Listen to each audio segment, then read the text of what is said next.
Hello everyone, मैं मिथुन सिंह स्वागत करता हूं आप सभी का। आशा करता हूं आप सभी बहुत अच्छे होंगे। झारखंड सहायक शिक्षक भर्ती 2024 के लिए सिलेबस क्या रहने वाला है 6 to 8 का, वो हम लोग इस वीडियो में देखेंगे। और इस वीडियो में बिल्कुल ईमानदारी से मैं बता देता हूं, मैं सिर्फ और सिर्फ साइंस सब्जेक्ट को जो है यहाँ पे डील करूंगा। बाय द वे, आपका अगर एसएसटी हो 6 to 8 में या फिर 1 to 5 के सिलेबस को आप देखना चाहते हो तो नीचे कमेंट करके जो भी आपका सब्जेक्ट है और जो भी क्लासेस है वो नीचे कमेंट करके आप बता देंगे, तो आपके लिए एक अलग से वीडियो बन जाएगी। फिलहाल 6 to 8 साइंस वाले सिलेबस को हम लोग देखेंगे। और वीडियो स्टार्ट करने से पहले आप लोगों को मैं बता दूं, जेटेट 2012 और 16 में कंडक्ट कराया गया था। इसके अलावा पारा टीचर को भी जो है, पारा टीचर का भी एग्जाम आप लोगों ने देखा होगा, तो पारा टीचर के एग्जाम के भी पेपर आपको मिल जाएंगे जो कि नए पैटर्न पे हैं।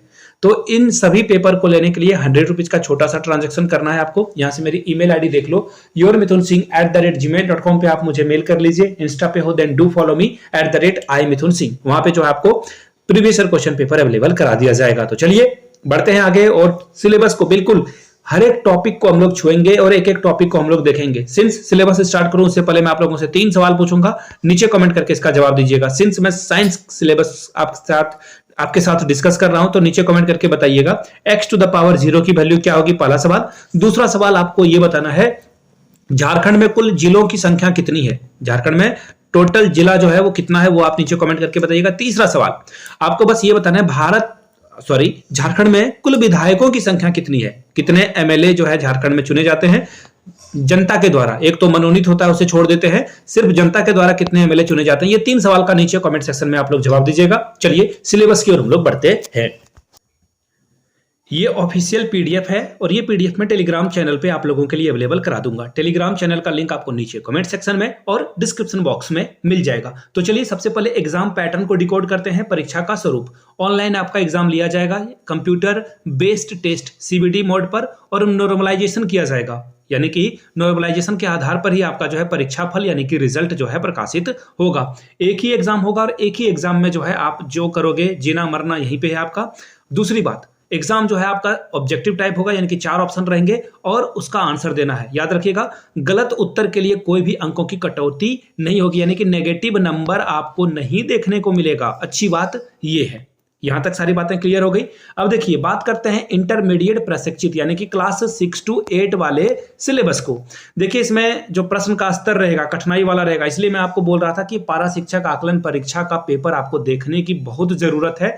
ये मत सोचना कि 6 to 8 में आपने सीटेट दिया है या फिर कोई भी कंपिटेटिव एग्जाम दिया है, 6 to 8 का जो पेपर होगा वो इंटर लेवल का आएगा, इसलिए जो है तैयारी कमर कसनी बहुत जरूरी है। फिलहाल आगे देखिए, पेपर 3 होगा, 3 पेपर में अलग अलग एग्जाम लिया जाएगा 2-2 घंटे का। पहला पेपर होगा आपका, उसमें देखिए माध्यमिक परीक्षा के अनुरूप मातृभाषा जैसे हिंदी, अंग्रेजी, संथाली, मुंडारी, मुंडा हो, खड़िया, खुड़गऊ, कुरमाली, खोट्ठा, नागपुरी, पंचपरगनिया में से कोई एक भाषा आपको लेना होगा।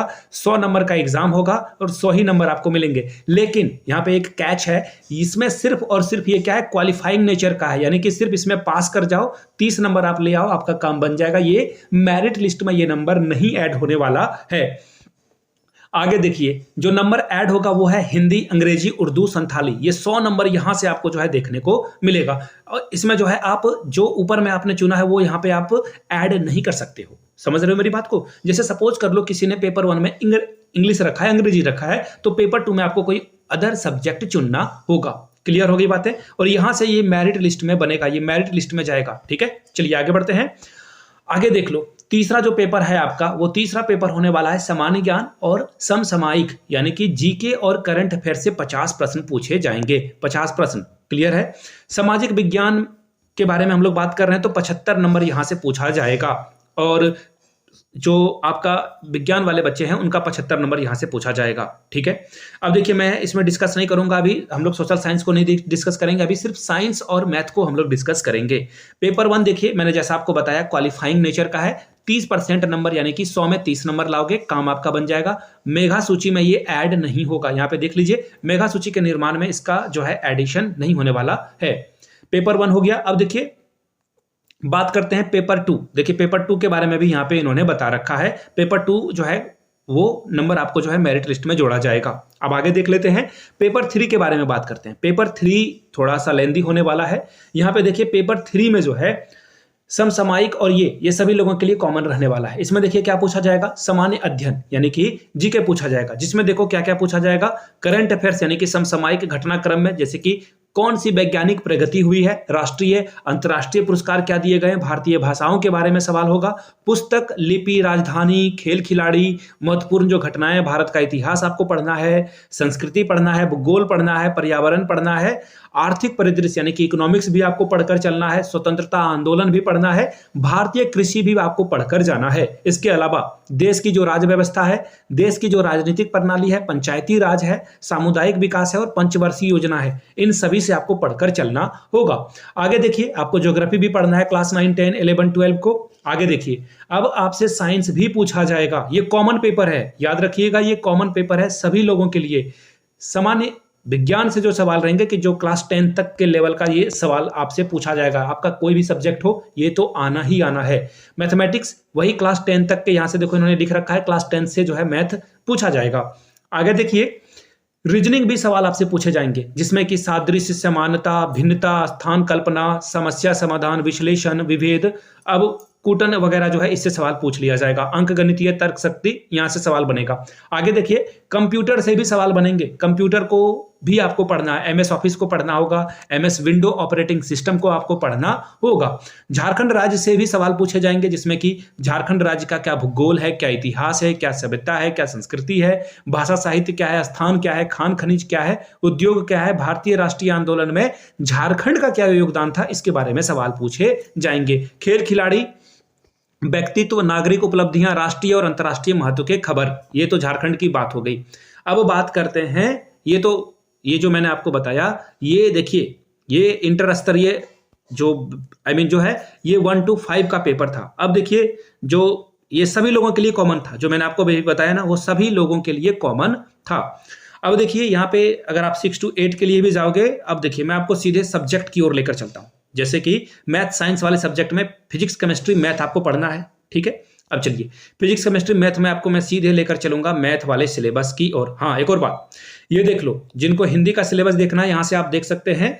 आत्म परिचय, दिन जल्दी जल्दी ढलता है, हरिवंश राय बच्चन का है, ये आपको पढ़ना है। पतंग पढ़ना है, कविता के बहाने पढ़ना है, कुंवर सिंह नारायण का, कैमरे में बंद अपाहिज, ये सारे चीजों को आपको पढ़कर, रघुवर सहाय, ये सब है, और गद पद इन्होंने दे रखा है, इन सभी को आपको पढ़कर जाना होगा। इंग्लिश लैंग्वेज के लिए अलग से ये है। फिलहाल अब मैं आपको लेकर चलता हूं सीधे मैथमेटिक्स वाले सिलेबस की ओर। मैथमेटिक्स में आपको क्या क्या पढ़ना होगा। ये बंगाली का लैंग्वेज है, खड़िया भाषा है। आगे आगे आगे आगे बढ़ते जाएंगे हम लोग। अब ये देखो सारे लैंग्वेज पेपर है, झारखंड में बहुत सारा लैंग्वेज पेपर आपको देखने को मिलता है। फिलहाल यहां से देखिए ये बंगला पेपर है। अब देखो ये मधुआ वगैरह भी आपको पढ़ना है, हिंदी की कहानियां हैं। खैर जो हिंदी लेंगे उनके लिए, जो इंग्लिश लेंगे उनके लिए, ठीक है। अब देखो ये बॉटनी का पेपर आया, ये रहा मैथमेटिक्स का पेपर। देखिए मैथमेटिक्स में आपको जो है 6 to 8 के लिए क्या पढ़ना होगा। अलजेब्रा पढ़ना है, जिसमें कि सेट थ्योरी पढ़ना है, जनरलाइज डी मॉर्गन्स लॉ आपको पढ़ना है, काउंटेबल अनकाउंटेबल सेट पढ़ना है, सेट मैपिंग क्या होता है वो पढ़ना है। अब देखिए थ्योरी ऑफ इक्वेशन में आपको जो है relation between roots and its coefficient ये पढ़ लेना है। ट्रांसफॉर्मेशन ऑफ इक्वेशन पढ़ना है, और जो सिमेट्रिक फंक्शन ऑफ रूट है ये आपको पढ़कर जाना होगा। डिफरेंशियल कैलकुलस की बात करें तो फंक्शन, कॉन्टिन्यूटी एंड डिफरेंशियबिलिटी पढ़ना है, कंटिन्यूटी डिफरेंशियबिलिटी पढ़ लेना है आपको। सक्सेसिव डिफरेंशियल पढ़ लेना है, लेबनिज थ्योरम पढ़ना है, पार्शियल डिफरेंशियल पढ़ना है, यूलर्स थ्योरम पढ़ लेना है, टेंजेंट एंड नॉर्मल आपको पढ़कर जाना है। अब देखिए इंटीग्रेशन में क्या पढ़ना है, definite integration of trigonometry, rational and irrational function आपको पढ़ना है, properties of a definite integral. उसके बाद देखिए देख लेना है आपको reduction formula, differential equation on first degree and first order, ये आपसे सवाल पूछा जाएगा। कोऑर्डिनेट ज्योमेट्री की बात करें तो standard equation of parabola, ellipse, hyperbola, tangent normal, diameter excluded, diameter नहीं पढ़ना है आपको, यहाँ पे इन्होंने ये बताया है। अब देखिए कोऑर्डिनेट ज्योमेट्री 3 डायमेंशन में क्या पढ़ना है आपको। 3 डायमेंशन में देखिए different coordinate system, relation between direction cosine और प्लेन स्ट्रेट लाइन, ये आपको पढ़कर जाना है। 6ठे नंबर पे देखिए ट्रिगो पढ़ना है, ट्रिगोनोमेट्री, डी मोबियस थ्योरम पढ़ लेना है और इसका एप्लीकेशन, कॉम्प्लेक्स आर्गुमेंट पढ़ना है, जॉर्ज सीरीज पढ़ना है और समीशन ऑफ सीरीज आपको पढ़कर जाना होगा। ये बॉटनी का सिलेबस है। बॉटनी के सिलेबस को हम लोग नहीं देखेंगे, जब एक अलग वीडियो बनाऊंगा मैं जेडबीसी की, यानी कि जूलॉजी, बॉटनी और केमिस्ट्री का। अभी मैं बना रहा हूँ पीसीएम का, यानी कि फिजिक्स केमिस्ट्री मैथ का। अब देखिए केमिस्ट्री में आपको इनऑर्गेनिक में ये पढ़ना है, एटॉमिक स्ट्रक्चर पढ़ लेना है, फंडामेंटल पार्टिकल्स ऑफ मैटर पढ़ लेना है, पीरियोडिक टेबल पढ़ना है, केमिकल बॉन्डिंग क्या होता है, कोऑर्डिनेट केमिस्ट्री क्या होता है, इसके बाद जनरल इक्वेशन भी आपको पढ़कर जाना है, प्रिपरेशन आपको पढ़कर जाना है। अब देखिए ऑर्गेनिक का भी इन्होंने पार्ट बना रखा है। मैं अब केमिस्ट्री की ओर लेकर चलता हूं। ये देखिए हिस्ट्री का सिलेबस अलग है, सिविक्स का सिलेबस अलग है, ज्योग्राफी का सिलेबस अलग है, इकोनॉमी का सिलेबस अलग है, अकाउंटेंसी का सिलेबस अलग है, वो हम लोग नहीं देखेंगे। बिजनेस स्टडीज का सिलेबस अलग है। अब यहाँ फिजिक्स का सिलेबस मुझे दिख नहीं रहा, वेट ए मिनट, शायद नीचे हो। ये सोशियोलॉजी का सिलेबस था। खैर मैं देख लेता हूँ एक बार और, हो सकता है कि फिजिक्स ना आए, लेकिन ऐसा हो नहीं सकता। मुझे लग रहा है फिजिक्स केमिस्ट्री जरूर आना चाहिए। ये केमिस्ट्री था, ये ऑर्गेनिक था, ये इनऑर्गेनिक था। आगे देखते हैं, ये जूलॉजी है, ये बॉटनी है, ये मैथमेटिक्स है, मैथमेटिक्स के ऊपर में फिजिक्स है डेफिनेटली। यहां से देखिए जनरल फिजिक्स में आपको वेक्टर और इसके जो प्रॉपर्टीज हैं वेक्टर के, रिलेटिव वेलोसिटी आपको पढ़ना है, प्रोजेक्टाइल पढ़ना है आपको, यूनिफॉर्म सर्कुलर मोशन पढ़ना है, वर्क एनर्जी पावर पढ़ना है, gravitation, escape velocity, Kepler's law पढ़ना है, मोशन पढ़ना है, elementary idea of a surface tension भी पढ़ लेना है।